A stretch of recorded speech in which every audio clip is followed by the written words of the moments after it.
Qu'est-ce que c'est un deuil en milieu de travail? Je viens de terminer la semaine. On est vendredi le 15 mars et j'ai parlé avec plusieurs personnes cette semaine, autant des gens que j'ai accompagnés dans leur deuil au niveau du deuil animalier, autant des gens qui me demandaient, des articles. Je vais finir par le dire, excuse-moi. Et en jasant avec ces personnes-là ou en les accompagnant, j'ai, réalisé qu'il y a des choses qu'on n'avait pas intégrées en tant que personne dans la société et j'ai envie de t'en partager quelques-unes, OK? On part de là, on va y aller simplement. Heu, Quand on parle de deuil en milieu de travail, ça peut affecter autant les dirigeants, autant les collègues, les employés, autant même, les clients. On les oublie souvent et ces deuils-là, ben, ils sont de différents types. Heu, que l'entreprise soit petite, moyenne ou grande, ça peut aller affecter plus ou moins de personnes, bien entendu, mais c'est la façon que ces deuils-là sont traités aussi, qui va faire toute la différence au niveau de l'énergie dans l'entreprise. Et on peut même parler du travailleur autonome, là, selon les types de deuil. Et il y a des deuils qu'on oublie qui vont affecter, le travail, c'est ceux que l'on vit personnellement. On sait que les journées de congé ou les journées qui sont, heu, alléguées pour une personne endeuillée, peuvent différencier selon le type de deuil. Mais on sait aussi que ces journées-là ne sont pas très nombreuses, on ne règle pas un deuil, en 3 jours, en 2 semaines ou en 1 mois, là, loin de là. Et c'est après ce délai-là qui nous est accordé en tant qu'endeuillé, personne endeuillée, on retourne au travail. Ce retour-là peut à la fois créer, du présentéisme et si la personne prend un délai plus long, ben, ça va amener de l'absentéisme, bien entendu. Ça, c'est une chose. Il y a aussi que les deuils que les personnes vont vivre à la maison ne sont pas nécessairement nommés avec les collègues, avec les RH, avec les patrons et c'est on va les essayer le plus possible, de ne pas trop en parler parce qu'on n'a pas le goût premièrement, parce qu'on ne veut pas déranger les autres et parce que c'est pas de leur affaire qu'on se dit.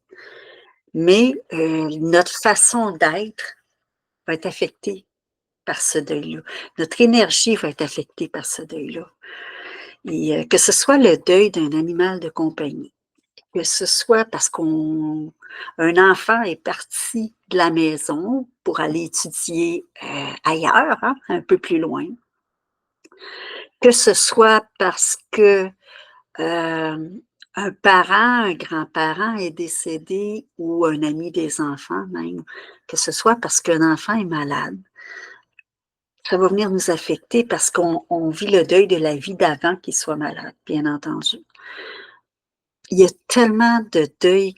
Si on était sportif et on est habitué de jouer au hockey, au volleyball et nommer tous les sports là, à tous les mercredis ou à tous les vendredis, tous les samedis et que pour X raisons, on peut plus. Soit le corps, la santé ne le permet pas, soit l'âge, soit, bon, il y a des changements dans les équipes et on ne peut plus jouer, ben, c'est le deuil de cette gang-là avec qui on avait du plaisir, même si ce n'est pas nécessairement des amis proches, proches, proches, c'est des amis de sport et ce deuil-là va affecter aussi, on va l'amener au travail. Il y a différents deuils comme ça et on oublie tellement souvent, que veut pas, notre énergie va être différente. Ça se peut qu'on ait la mèche un peu plus courte, qu'on soit moins tolérant envers ses collègues et parce qu'on l'est déjà beaucoup moins envers soi. Ça se peut qu'il y ait des maux, hein, MAUX, qui s'installent, des maux de tête, des problèmes de sommeil, de l'insomnie, qu'on ait moins d'appétit. C'est sûr que ça vient affecter notre énergie, ça aussi. J'ai fait cette petite capsule-ci juste pour vous mettre l'eau à la bouche au sujet des différents deuils en milieu de travail, et ce n'est qu'une petite partie de l'iceberg, bien entendu, parce que dans la deuxième saison du podcast Madame Deuil en parle, on va parler autant des deuils en milieu de travail, du deuil animalier, et je vais de mon mieux, de mon mieux, faire de la sensibilisation au niveau de la violence conjugale. Alors, si ça vous intéresse, si vous ne voulez rien manquer, soit les prochaines capsules que je vais faire sur ma chaîne ou sur le podcast, ben abonnez-vous. Ça va aussi m'aider au niveau du rayonnement, hein, de mon message, et ça va permettre à des gens qui vous connaissent de réaliser qu'on peut parler de ça, de ces thématiques-là, sans nécessairement être morose ou triste, mais on peut en parler parce que plus on en connaît sur le sujet, moins on va aller vers l'inconnu, moins on va être anxieux aussi. Donc, mon objectif, c'est que les gens soient bien avec eux, soient bien avec leur entourage, et ce, malgré un deuil, parce que, comme mon slogan le dit, c'est vers un deuil rempli d'espoir.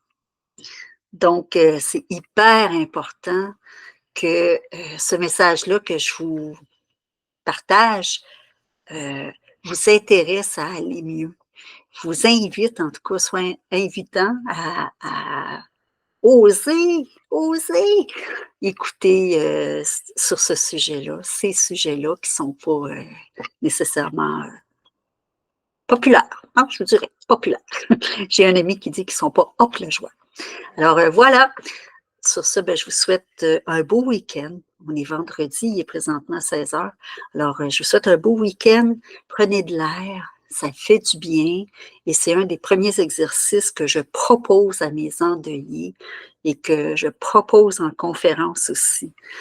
Même si c'est 5-10 minutes au début, ça fera ça. Votre corps, votre cerveau va vous en remercier. Et je vous souhaite une belle journée. Mon nom est Lynne Pion, alias Madame Deuil, et je suis la fondatrice de Deuil Académie en pleine conscience. Au revoir.